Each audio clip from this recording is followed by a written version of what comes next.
Chers amis, ce 14 juillet a marqué une double actualité.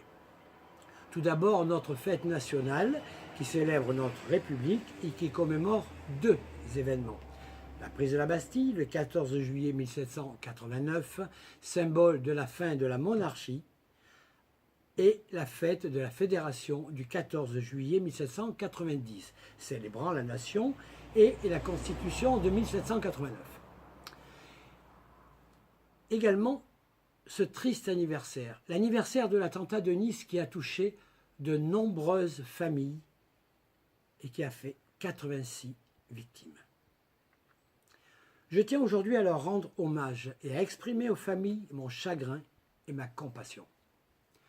Cette journée du 14 juillet a permis, comme tous les ans, de passer en revue nos troupes sur les Champs-Élysées et d'assister à un défilé qui ne doit pas masquer le profond malaise qui touche notre armée. En effet, suite à l'annonce de M. Macron et du Premier ministre de raboter le budget de la Défense, le chef d'état-major, M. Pierre de Villiers, a dénoncé la purge infligée à son ministère. Je partage ce constat et je m'inscris dans cette dénonciation. Cette volonté du gouvernement à vouloir diminuer de manière drastique le budget de la défense aura de très lourdes conséquences sur la capacité à intervenir dans des conditions optimales. Cela n'est pas tolérable. Et il en va de la sécurité de nos hommes engagés sur le terrain, mais aussi de nos concitoyens confrontés à une menace terroriste permanente sur notre propre sol. La menace est trop grande, beaucoup trop grande pour ignorer que notre sécurité passe nécessairement par un effort accru, je dis bien accru, de nos budgets consacrés à notre sécurité.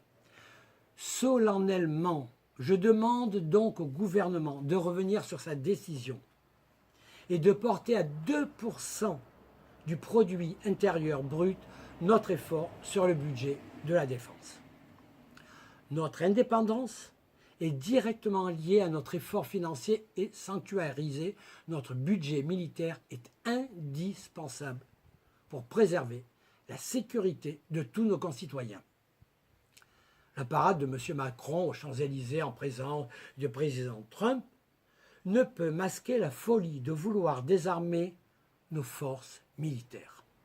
Faire oublier ce constat par de la com', et encore de la com' et toujours de la com', ne trompera tout simplement que les plus incrédules.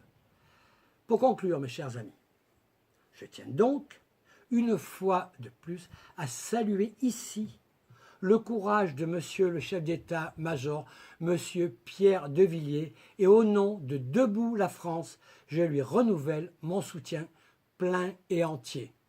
À très bientôt. Merci.